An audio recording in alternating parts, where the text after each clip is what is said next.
आदरणीय सभा के माननीय अध्यक्ष महोदय,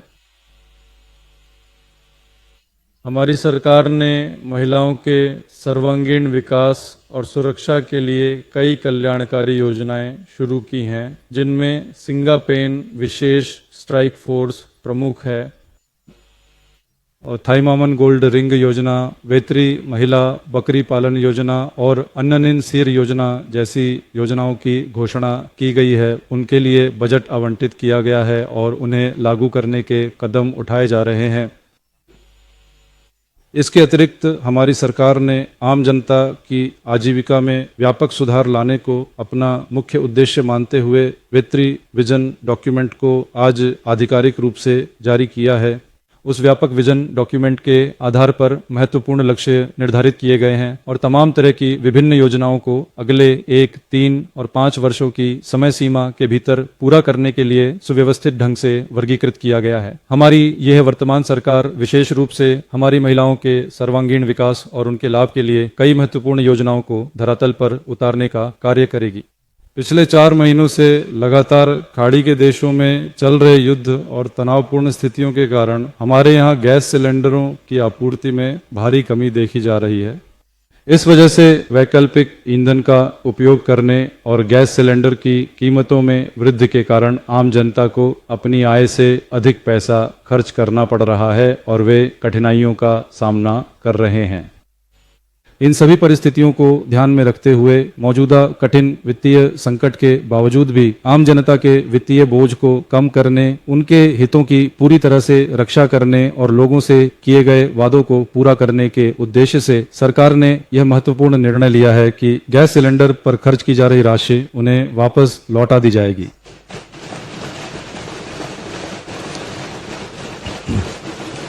इसलिए पैसा है, इसीलिए गृहिणियों के कल्याण और लाभ को ध्यान में रखते हुए योजना के प्रथम चरण में अन्नपूर्णी सुपर 6 के अंतर्गत प्रत्येक वर्ष 3 गैस सिलेंडर पूरी तरह से मुफ्त प्रदान किए जाएंगे।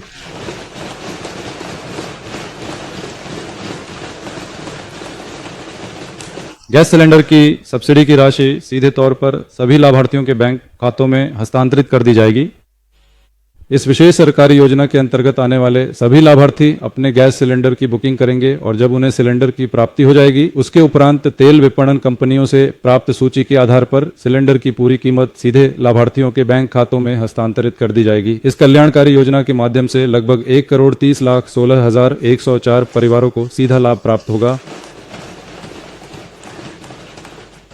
यानी कि वे सभी परिवार जिनकी कुल वार्षिक आय 2.5 लाख रुपए से किसी भी हाल में अधिक नहीं है, साथ ही आर्थिक रूप से पिछड़े हुए परिवार, छोटे और सीमांत किसान परिवार और दिव्यांगजनों के परिवार जैसे समाज के अत्यंत कमजोर वर्गों को इस योजना का पूरा लाभ प्राप्त होगा। इस महत्वपूर्ण योजना को धरातल पर लागू करने की व्यापक तैयारियां अब शुरू कर दी गई हैं।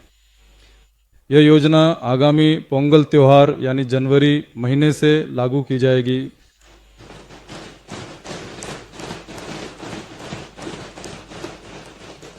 मैं माननीय अध्यक्ष महोदय के माध्यम से इस सम्मानित सदन को यह सूचित करना अपना कर्तव्य समझता हूं कि इस विशेष योजना के कार्यान्वयन हेतु प्रतिवर्ष लगभग 4,000 करोड़ रुपए की धनराशि का आवंटन किया जाएगा।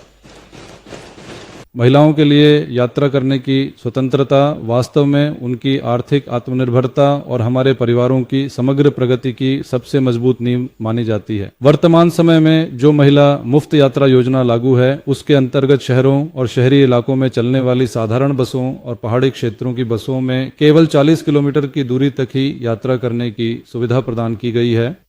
एक्सप्रेस, LSS, डीलक्स बसों और उपनगरीय बसों में मुफ्त यात्रा की सुविधा उपलब्ध नहीं है। हमारी वर्तमान सरकार सामाजिक न्याय के इस महत्वपूर्ण विचार को सर्वोच्च प्राथमिकता देती है कि तमिलनाडु के किसी भी सुदूर हिस्से में रहने वाली कोई भी महिला केवल परिवहन शुल्क के बोझ के कारण अपने जीवन के सुनहरे अवसरों से वंचित न रह जाए। इन सभी महत्वपूर्ण बातों को ध्यान में रखते हुए हमारी सरकार ने महिलाओं के लिए चलाई जा रही मुफ्त बस यात्रा योजना को और अधिक विस्तारित करने तथा इसका लाभ बड़े पैमाने पर अधिक से अधिक महिलाओं तक पहुंचाने के उद्देश्य से राष्ट्रपिता महात्मा गांधी जी की पावन जयंती के शुभ अवसर पर आगामी 2 अक्टूबर से वेट्री पैनम सफल यात्रा के नाम से इसे आधिकारिक रूप से लागू करने का निर्णय लिया है। मैं आज इस सदन के समक्ष अत्यंत हर्ष के साथ ये घोषणा करना चाहता हूँ, इस योजना के प्रथम चरण के अंतर्गत अब महिलाएं न केवल शहरों और कस्बों की साधारण बसों में बल्कि शहरी क्षेत्रों में संचालित होने वाली एक्सप्रेस, एलएसएस और डीलक्स सरकारी बसों में भी पूरी तरह से निःशुल्क यात्रा कर सकेंगी। इसके साथ ही साथ जिलों के बीच आने जाने की यात्रा को और अधिक सुविधाजनक व सरल बनाने के उद्देश्य से हमारी माताएं और बहनें अब उपनगरीय इलाकों के साथ साथ पहाड़ी क्षेत्रों में भी साधारण किराए वाली बसों में पूरी तरह से मुफ्त यात्रा करने की सुविधा का लाभ उठा सकती हैं। इस योजना का लाभ उठाने के लिए आय की कोई सीमा नहीं है और न ही यात्राओं की संख्या पर कोई प्रतिबंध है। वेट्री पैनम नामक इस विशेष योजना को आने वाले समय में चरणबद्ध तरीके से अन्य सभी सेवाओं में भी व्यापक रूप से विस्तारित किया जाएगा। इसके परिणाम स्वरूप पूरे राज्य भर में महिलाओं के लिए सुरक्षित और सुलभ सार्वजनिक परिवहन की यह सुविधा बड़े पैमाने पर सुचारू रूप से उपलब्ध हो सकेगी। इस पहल के माध्यम से छात्राएं दूर दराज के कॉलेजों में शिक्षा प्राप्त करने, अपने कार्यस्थलों तक पहुंचने तथा चिकित्सा और अन्य आवश्यक सेवाओं के लिए बसों में पूरी तरह से मुफ्त यात्रा का लाभ उठा सकेंगी। माननीय अध्यक्ष महोदय, मैं ये कहना चाहता हूं कि वेट्री पैनम योजना मात्र एक मुफ्त बस यात्रा की सुविधा नहीं है। यह तो एक छात्रा की शिक्षा, एक मेहनतकश श्रमिक के रोजगार, एक मां की पारिवारिक जिम्मेदारियों और एक छोटे उद्यमी की प्रगति को सुनिश्चित करने का एक सशक्त माध्यम है। चेन्नई शहर में स्थित मीनमबाक्कम हवाई अड्डे का संचालन भारतीय विमानपत्तन प्राधिकरण, जिसे एएआई भी कहा जाता है, के द्वारा किया जाता है। वर्तमान समय में इस हवाई अड्डे की कुल क्षमता प्रतिवर्ष लगभग 30 मिलियन यात्रियों को संभालने और उनकी आवाजाही को सुगम बनाने की है। वहीं दूसरी ओर तेजी से विकसित होते चेन्नई शहर की बढ़ती जरूरतों, यात्रियों के लिए बेहतर सुविधाओं, औद्योगिक विकास की गति को तेज करने और माल ढुलाई के क्षेत्र में विस्तार करने के उद्देश्य से अब एक नए हवाई अड्डे की अत्यंत आवश्यकता महसूस की जा रही है। नए हवाई अड्डे के निर्माण हेतु जो स्थान चुना जाए वह ऐसा होना चाहिए जिससे हमारे किसान भाइयों को किसी भी प्रकार की भारी क्षति न उठानी पड़े और साथ ही बड़ी तादाद में लोगों को अपने घरों से बेघर न होना पड़े। मगर पिछली सरकार ने हवाई अड्डा बनाने के लिए जो प्रयास किए थे वे ऐसे थे जिनका किसानों पर बहुत बुरा प्रभाव पड़ता और न जाने कितने ही परिवारों को अपने घर छोड़ देने पड़ते। एकनाथपुरम और आसपास के अन्य गांवों के निवासियों द्वारा इस प्रस्तावित हवाई अड्डे के निर्माण के विरोध में आयोजित किए गए तीव्र प्रदर्शनों के बारे में जानकारी मिलने पर मैं स्वयं 20 जनवरी 2025 को वहां पहुंचा, वहां के स्थानीय लोगों की समस्याओं को विस्तार से सुना और तत्पश्चात ये महत्वपूर्ण घोषणाएं की। चेन्नई के पास स्थित परंतूर और उसके आसपास के 12 गांवों में प्रस्तावित नए हवाई अड्डे का विरोध प्रदर्शन कर रहे स्थानीय निवासियों के साथ मैं पूरी तरह से कंधे से कंधा मिलाकर खड़ा हूं।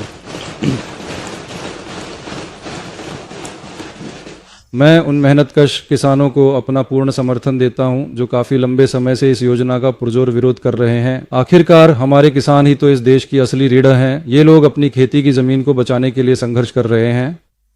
मैंने अक्टूबर 2024 में आयोजित विक्रवांडी की जनसभा के दौरान ही परंतूर में प्रस्तावित नए हवाई अड्डे के निर्माण का पुरजोर विरोध किया था। मैं औद्योगिक विकास की महत्ता और उसमें हवाई अड्डों की महत्वपूर्ण भूमिका को भलीभांति समझता हूं और मैं इसके विकास का पूर्णतः समर्थन भी करता हूं। लेकिन मेरी स्पष्ट राय है कि यह परियोजना परंतूर जैसी जगह पर बिल्कुल भी नहीं होनी चाहिए। अतः सरकार को इस पूरे मामले पर एक बार फिर से गंभीरता पूर्वक विचार करना चाहिए।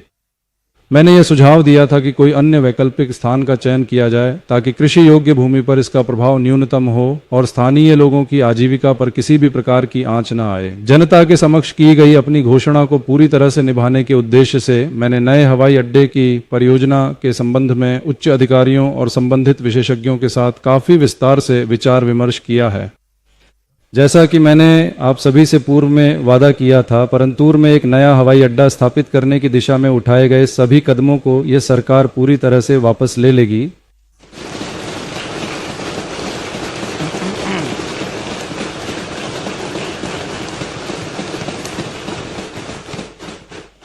विभिन्न विशेषज्ञों और प्रख्यात शिक्षाविदों के साथ विस्तृत विचार विमर्श और सलाह मशविरा करने के उपरांत कृषि योग्य भूमि और घनी आबादी वाले रिहायशी इलाकों को किसी भी प्रकार की क्षति पहुंचाए बिना एक नए हवाई अड्डे के निर्माण हेतु कुछ अत्यंत उपयुक्त और संभावित वैकल्पिक स्थानों का सावधानीपूर्वक चयन किया गया है।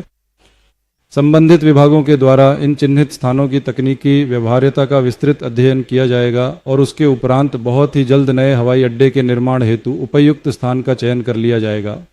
इस बीच चेन्नई के मीनमबाक्कम हवाई अड्डे का और विस्तार किया जाएगा। इसके उत्तर पश्चिमी हिस्से में सालाना 20 मिलियन अतिरिक्त यात्रियों की क्षमता वाला टर्मिनल पाइप नाम का नया पैसेंजर टर्मिनल बनाने के लिए भारतीय विमानपत्तन प्राधिकरण के साथ मिलकर अप्रोच रोड और फ्लाईओवर बनाने के कदम उठाए जाएंगे।